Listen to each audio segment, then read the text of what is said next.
வாழ்க இசைவுடன். குருவடி சரணம். குருவே சரணம்.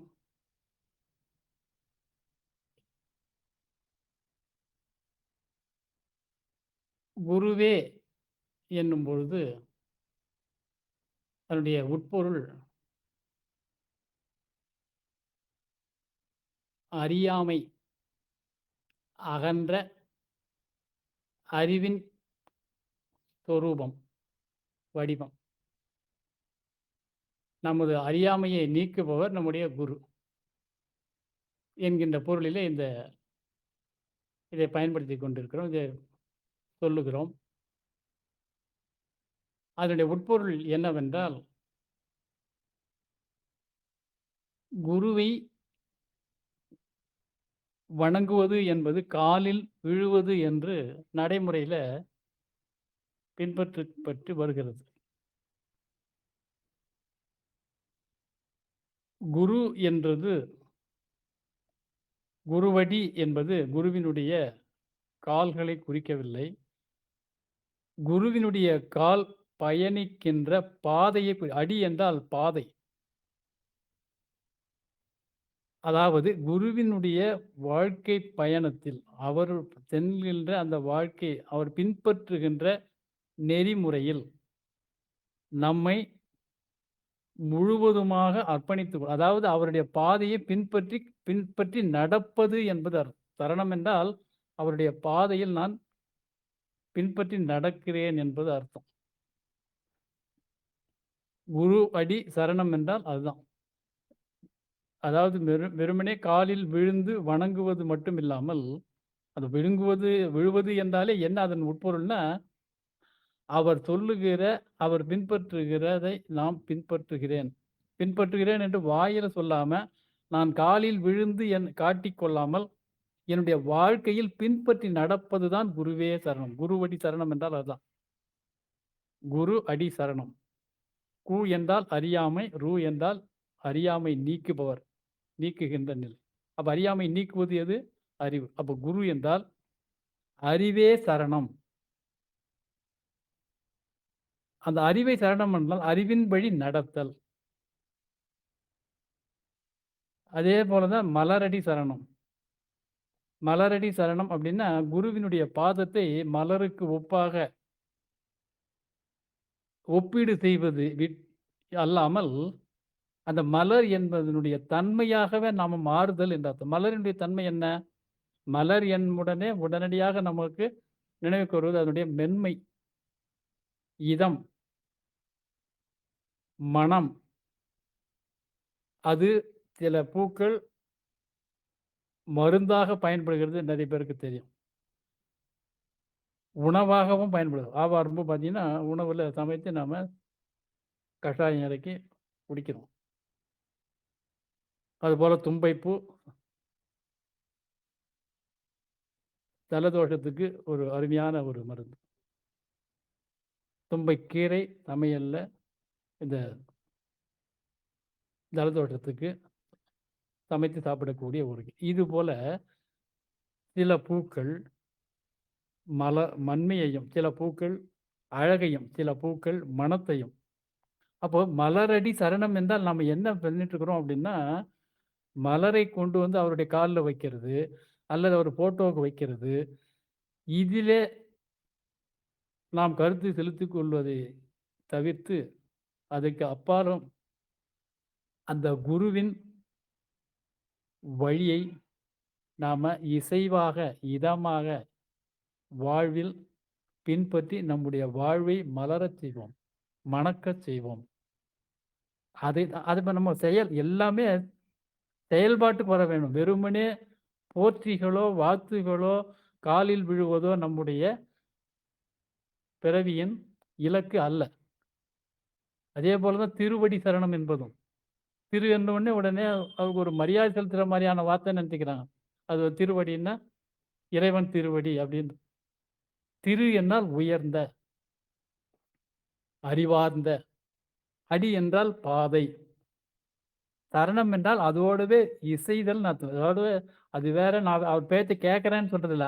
அவர் பேச்சை நான் பின்பற்றுகிறேன்னு அர்த்தம். அது வேறு, நான் வேறு என்று இல்லாமல் ஒன்று 2 அதுதான் அத்வைதம் என்றது. துவைதம்னா 2, அத்வைதம்னா 2 அற்ற நிலை. அப்ப 2 அற்ற நிலைன்னா என்ன? குருவா குரு என்ன சொல்றாரோ அதுவாவே மாறுதல். இதை புரிந்து கொண்டால், இந்த குரு பக்தி என்கின்ற பெயரில் நடக்கக்கூடிய சடங்குகள், அதாவது நெறைய பேர் பார்க்குறோம். இப்போ இந்த இவரு பார்த்தீங்கன்னா, சாய்பாபாவுடைய இது வச்சுக்கிட்டு ஊருக்கு ஊர் எங்க பார்த்தாலும் இப்ப ஆரம்பிச்சு அதில ஒரு பிசினஸ், ஒரு இடை வணிகம் நடந்துட்டு இருக்கு. அவர் அதை செய்ய சொல்லி சொல்லவில்லை. அவர் சொன்ன பாதையை பின்பற்றி எவ்வளோ பேர் நடக்கிறாங்கன்னு தெரியாது. ஆனா ஊருக்கு ஊரு கோயில். அவர் சொன்ன அந்த உபவாச முறையெல்லாம் ஒரு நல்ல ஒரு அருமையான சமுதாயத்தில எப்படி இருக்கணும், குடும்பத்தில எப்படி அது மாரி சில இதெல்லாம் சொல்லியிருக்காங்க நெறிமுறைகள்லாம்.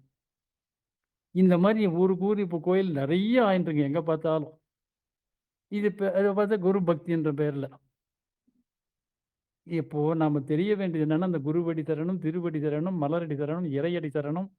இறை என்பது வேற ஒன்றுமில்ல. இறை என்பது எங்கும் நிறைந்து இருக்கின்ற பேராற்றலாக இருக்கக்கூடிய இறையை, அடின்னா அது அதனுடைய பாதை. அது எப்படி இருக்கு? அடக்கமா இருக்கு. எப்படி இருக்கு? அடக்கமா இருக்கு. என்ன அடக்கமா இருக்கு? பேராற்றல், பேரறிவு, காலம். வற்றாயிருப்பு, பேராற்றல், பேரறிவு, காலம். வளம் 4ம் ஒன்றிணைந்த பெருவெளியே தெய்வம். அது எப்படி இருக்கு? அடக்கமா இருக்கு. அதில ஒரு அதிர்வு வரும்போது பரிணாமமாச்சு. என்ன பரிணாமம்? காந்த ஆற்றல் உண்டானது. அந்த காந்தத்தின் விளைவுகளாக 5 ஆற்றல்களாக விரிந்தது. அந்த 5 ஆற்றல்களா விரிந்தது தான் பிரபஞ்சம் என்னும். பிறன்னா விரிந்த. பஞ்ச் அப்படின்னா பஞ்சபூ 5. நிலம், நீர், நெருப்பு, காற்று ஆகியதெல்லாம் என்ன? இந்த காந்த தன்மாற்றங்கள் தான். அந்த காந்த தன்மாற்றங்கள் விளைவாக வந்தது எப்படி இருக்கு? இயங்கிக் கொண்டு. அது இயக்கத்துக்கு சக்தின்னு ஒரு பேர் வச்சோம் அவ்வளோதான். இப்போ இந்த இருப்பும் இயக்கம் பரமாய சக்தியுள் பஞ்சமாபூதங்கள் தரம் மாறி தோன்றும் பிறப்பு. நம்ம இது பார்க்கறதெல்லாம் என்ன? அந்த இருப்பும் இயக்கத்தினுடைய அந்த செயல்பாடு தான். இருப்பே இயக்கத்தில் சக்தி என்று பேர் வந்து, அதை எல்லாம் புரிந்து கொள்வதற்காக இந்த வார்த்தைகள் எல்லாம், இந்த மெத்தட்லாம் ஆரம்பித்த அந்த காலத்தில் பல்லாயிரக்கணக்கான வருடத்துக்கு முன்னால இருந்த மக்களின் மனநிலைக்கும், அவர்களுடைய புரிதலுக்கும் ஏற்ப இந்த உருவங்கள்லாம் குடுத்தாங்க. இப்ப அதெல்லாம் அவுட்டேட் ஆகிவிட்டது. இப்ப நமக்கு தேவையானது அதனுடைய மெய்ப்பொருளான இருப்பு, இயக்கம் அவ்வளோதான். இருப்புன்னா சிவம், இயக்கம்னா சக்தி. இருப்பு, இயக்கமே சிறப்புகளாக இந்த அண்டங்களாக ஆனது அனந்தம். அதான் திரிவேணி சங்கமம்ன்றது அதுதான். அந்த திரிவேணி சங்கமம்ன்றது இதுதான். ஆக இதை உணர்ந்து அது எப்படி இயங்கிக் கொண்டிருக்கிறது? இசைவாக இயங்கும்போது என்னுடைய வாழ்க்கை இன்பமாக இருக்கும். அப்படின்ற அந்த உணர்வோட நான் என்னுடைய வாழ்வை இசைவாக, எண்ணம், சொல், செயல்களை இசைவாக, இதுதான் குருவடி தரணும், திருவடி தரணும், மலரடி தரணும், இறையடி தரணும். வெறுமனே பாடிக்கொண்டிருப்பதோ, அல்லது நம்ம ஒரு குறிப்பிட்ட தினங்களில மட்டும் ஒரு குறிப்பிட்ட ஒழுக்கங்களை பின்பற்றுவதோ, குறிப்பிட்ட மாதங்களில் மட்டும். இப்ப இன்றைக்கு இது தொடர்பா நம்ம பார்க்கணும்னா, இன்னைக்கு என்ன மார்கழி 1. இத்தன நாளா 8 மணி, 7 மணி தூங்கணும் கூட இன்னைக்கு பார்த்தீங்கன்னா, அடிச்சு புடிச்சுன்னு ரொம்ப வேகமா விடிகாலைல எழுந்து பண்ணிட்டு இருப்பாங்க. எழுந்திருப்பாங்க. நல்ல விஷயம் தான். இல்லன்னு சொல்லல. ஆனா இந்த ஒழுக்கத்தை 365 நாளும் கடைபிடிக்கும்போது தான் இதனுடைய பலன் நமக்கு உண்டாகும். நாம என்ன மார்கழி திங்கள் மதி நிறைந்த நன்னாளாம் அப்படின்னு அந்த மார்கழி மாதம் முதல் நாள் மட்டும் பாடணுன்றதில்ல, பின்பற்றணுன்றதில்ல. மார்கழி திங்கள் அப்படின்ற இடத்துல இன்றுன்னு போட்டுக்கிட்டா, இன்றுன்னா என்ன? 365 நாள் இன்று மதி நிறைந்த நன்னாளாம். மதின்னா என்ன? அறிவு. அப்போ மார்கழி திங்கள் முதல் நாள் மட்டும் தான் மதி நிறைந்த நன்னாள்னு கிடையாது. இந்த ஆன்மீகத்தில் நாம உண்மையிலேயே முழு பலன் அடைய வேண்டுமென்றால், வாழ்வின் நோக்கத்தை புரிந்து கொண்டு நாம வாழ்வாங்கு வாழ வேண்டுமென்றால், குடும்பத்தில, தனிமனித அமைதியும், பொருளாதாரத்தில, சமுதாயத்தில எல்லாத்திலும் நாம வெற்றி காண்பதற்கு, மதி நிறைந்த நன்னாள் என்பது மார்கழி திங்கள் முதல் நாள் மட்டுமல்ல, வருடத்தின் 365 நாளுமாக நாம எடுத்துக்கொண்டால், மார்கழி திங்கள் மதி நிறைந்த நன்னாளாம்.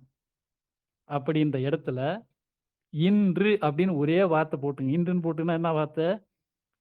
வருஷத்துல 365 நாளும் நமக்கு மதி நிறைந்த நாளா தான் இருக்கும். இது போல இன்னும் அதுக்கு விளக்கங்கள் அந்த இது நெறைய இருக்கு. அது வேற ஒரு சமயத்துல நாம பார்ப்போம். இப்போ நம்ம இந்த குருவடி என்ற இது மட்டும் நம்ம இந்த சொற்கள் இந்த அளவிலே நிறைவு செய்து கொள்வோம். வாழ்க இசையுடன், வாழ்க நிறைவுடன். மகிழ்ச்சி.